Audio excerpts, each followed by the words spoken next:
আসসালামু আলাইকুম প্রিয় ভিউয়ার্স, আশা করি আপনারা আল্লাহর রহমতে ভালো আছেন। আমিও আপনাদের দোয়ায় ও মহান আল্লাহ তাআলার অশেষ রহমতে ভালো আছি। প্রিয় ভিউয়ার্স, অনেকেই মাচার খরচের সম্পর্কে জানতে চাইছিলেন, তাই আমি আপনাদের সামনে আজকে শুধু মাচার খরচের বিষয়টা তুলে ধরব। আপনারা যে খামারটা দেখতেছেন এটা প্রায় 4 বছর আগের পুরানো। এটার যে মাচাগুলো ছিল সে মাচাগুলো নষ্ট হয়ে গেছে, তাই আমি পরিবর্তন করতেছি। দেখুন, আপনারা যে নিচে পায়েরগুলো দেখতেছেন লম্বালম্বিভাবে, এই যে এটা ওইগুলো আগে আমার এইভাবে বিছানো ছিল। আমার মাচার আডনগুলো ছিল পূর্ব পশ্চিমভাবে লম্বালম্বি, আর এখন আমি যেটা করছি সম্পূর্ণগুলো চেঞ্জ করে ফেলছি। এখন এইগুলো নতুন উপরে বিছিয়ে দিছি, ওই আগেরগুলো কোনো কিছুতে হাত দিয়ে নেই, এখন নতুন করে বিছিয়ে দিছি এইগুলোতে। এখন আমার আডনটা হবে উত্তর দক্ষিণভাবে লম্বালম্বি, অর্থাৎ আমার খামারটা যেভাবে লম্বা ছিল আগে আডনগুলো লম্বালম্বি ছিল, কিন্তু এখন লম্বা ওই সাইডটা ঘুরিয়ে আপনার উত্তর দক্ষিণভাবে আডনগুলো দিচ্ছি যেন আমার হাঁটতে সুবিধা হয়।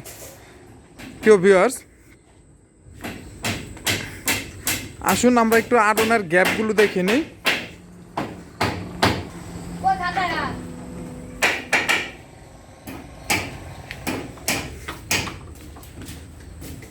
প্রিয় ভিউয়ার্স, আগে যে এই আডনগুলো ছিল পূর্ব পশ্চিমভাবে লম্বালম্বি, তখন যদি আমি হাঁটতাম তখন একটা আডনে সর্বোচ্চ 2টা আডনে আমার পা পড়তো। আগে লম্বা ছিল যখন এইভাবে আমার পা পড়তো, একটা কিংবা 2টা। তখন যখন একটু পুরানো হয়ে গেলে তখন বাঁশগুলো আডনগুলো অর্থাৎ দুর্বল হয়ে যায়, হাঁটতে একটু সমস্যা হতো। এখন যেটা আমি ওই সাইডটা ঘুরে দিছি, এখন উত্তর দক্ষিণভাবে লম্বালম্বি দিছি। দেখুন, এখন যদি আমি পাড়া দিই অর্থাৎ একসাথে 3 থেকে 4টা আডন পাড়া পড়তেছে, এবং আমারও হাঁটতে সহজ হবে এবং মাচাটা দীর্ঘ টিকসই হবে। মাচার গ্যাপটা আমি যেটা দিছি ময়লাগুলো যেন পরে, তাই গ্যাপটা 1 ইঞ্চির উপরে রাখছি। 1.5 ইঞ্চি বর্তমানে আছে, কিন্তু এটা যখন বাঁশগুলো যেহেতু কাঁচা, এটা আরেকটু শুকালে এটা অ্যাভারেজে 1.5 ইঞ্চি হয়ে যাবে। তখন এটার এই ফাঁকগুলো দিয়ে ময়লাটা অনায়াসে পড়ে যাবে, ফার্মে কোনো ময়লা থাকবে না, নিচেও অটোমেটিকলি পড়ে যাবে।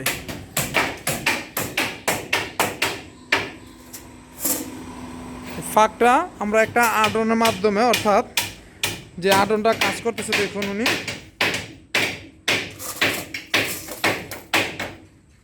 সব দিকে আগা করা একই সমান আছে মাপটা।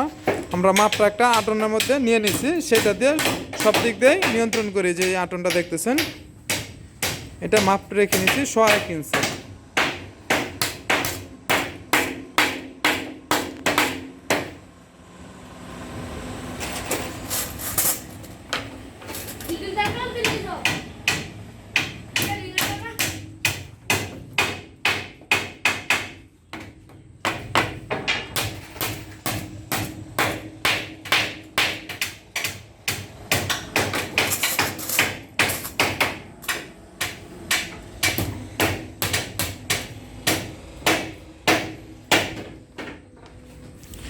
কত সুন্দরভাবে আডনের গ্যাপগুলো রাখার জন্য এই মাপটা দিয়ে সম্পূর্ণভাবে পুরো আডনগুলো মাপা হচ্ছে। যতগুলোতে তার কাটা মারা হচ্ছে প্রত্যেকটা একটা একটা করে এইভাবে আডন দিয়ে ধরে ধরে মাপা হচ্ছে, যেন এই গ্যাপটা যেন কম বেশি না হয়।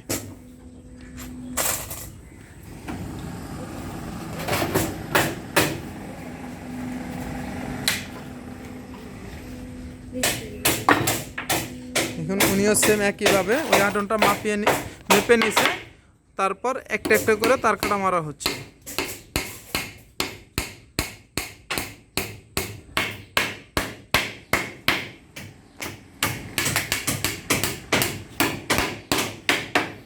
প্রিয় ভিউয়ার্স, আসুন এখন আমরা খরচের হিসাবটা একটু জেনে নেই।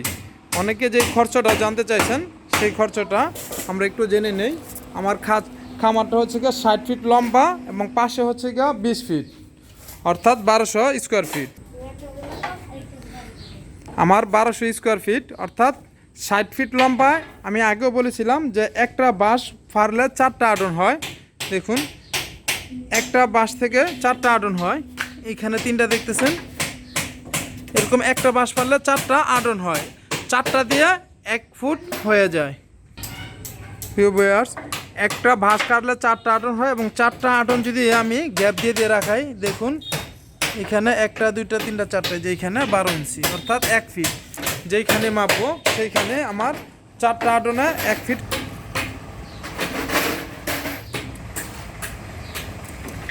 অর্থাৎ আমার লম্বা যেহেতু 60 ফিট লম্বা, তাহলে 60 ফিটে আমার 60 পিস বাঁশ লাগবে। বাঁশগুলো হচ্ছে গিয়া অ্যাভারেজে আমি 12 ফিট করে আনছি, যেহেতু সাইডগুলো অনেক সময় মাথা নষ্ট থাকে, 1 ফিট করে বা 2 ফিট করে কেটে নিচ্ছি। তাহলে দুই পাশে, এক পাশে 60 পিস, অন্য পাশে 60 পিস, অর্থাৎ 120 পিস বাঁশ লাগবে। আমি খুঁটির জন্য, যেহেতু আমার পুরানো খামার কিছু খুঁটি নষ্ট হয়ে গেছে, তাই আমি 10টা বাঁশ বাড়িয়ে আনছি। আসুন আমরা একটু খরচাটা দেখে নিই।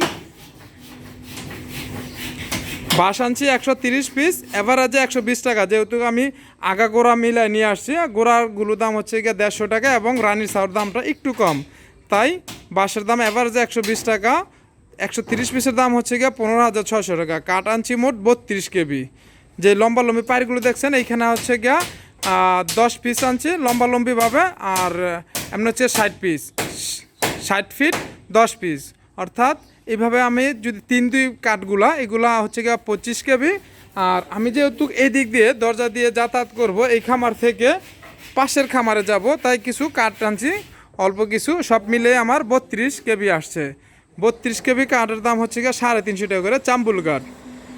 11,200 টাকা পরিবহন খরচ, 1200 টাকা মিস্ত্রি, অর্থাৎ যারা কাজ করতেছে আমি ধরছি এরা দুজনে 4 দিনে কাজ হয়ে যাবে। এদের অ্যাভারেজে দাম মজুরিটা ধরছি 750, একজনের হচ্ছে 700, একজনের হচ্ছে 800, অ্যাভারেজে 750 হচ্ছে গিয়ে 6,000 টাকা। তার কাটা কিনছি 9 কেজি, 90 টাকা কেজি আমার এখানে। স্থান বুঝে হয়তো জিনিসগুলোর দাম কম বেশি হতে পারে। তারপরে কট সুতা আনছি 1 কেজি, যেটা এই সুতাটা, এটা অরিজিনালটার একটু দাম বেশি, ডুপ্লিকেটার একটু দাম কম। কট সুতাটার দাম নিচ্ছে গিয়ে 320 টাকা। টোটাল আমার খরচ যাচ্ছে এই মাচাটা চেঞ্জ করতে গিয়ে 35,130 টাকা। হয়তো এখানে 200-400 টাকা কম বেশি হতে পারে। আমার যা যা কিনা সব কিনে ফেলছে, এখন শুধু মিস্ত্রিরা। আশা করি আজকে না হলে আজকে এদের 3 দিন চলে, আগামীকালকে কাজ করলে এটা পরিপূর্ণ হয়ে যাবে। প্রিয় ভিউয়ার্স, একটি মাচা অর্থাৎ 1200 স্কোয়ার ফিটের হিসাবটা পেয়ে গেলেন। আপনারা হিসাব এইভাবে করে নেবেন। হয়তো স্থান বুঝে বাঁশ কাঠ একটু দামটা কম বেশি হতে পারে, মিস্ত্রি খরচটা কম বেশি হতে পারে। এই হচ্ছে মাচার খামারের হিসাবটা। আর যে গ্যাপটা বললাম, সেই গ্যাপটা আপনাকে বললামই 1.5 ইঞ্চি করে দিলে খুব সুন্দর হবে, কোনো ময়লা আটকাবে না। আমার আগেরটা একটু কম ছিল, ময়লাটা কিছু কিছু আটকাতো। আমি এটার উপরে লাস্ট ফিনিশিংয়ে একটা কট সুতা দিব, যে কট সুতার গ্যাপটা থাকবে 1.5 ইঞ্চি, যে কট সুতার গ্যাপটা থাকবে 1.5 ইঞ্চি। তখন যদি 1.5 ইঞ্চি থাকে, আপনার ওই ফাঁকাগুলো দিয়ে মুরগি অনায়াসে যাতায়াত করতে পারো। মুরগির বাচ্চাগুলো যেহেতু আমার বুডারে থাকবে 7 দিন পর্যন্ত, তখন কোনো সমস্যা হবে না। 7 দিন পর যেহেতু বুডার থেকে ছেড়ে দিব, অর্থাৎ চিটা থেকে এদেরকে মাচা দিয়ে দিব, তখন এরা খুব সুন্দরভাবে হাঁটতে পারবে, এদের পা চিপা আটকাবে না বা কোনো সমস্যা হবে না। প্রিয় ভিউয়ার্স, যদি আপনাদের এই সম্পর্কে আরও কিছু জানার থাকে, অবশ্যই কমেন্ট বক্সে কমেন্ট করবেন।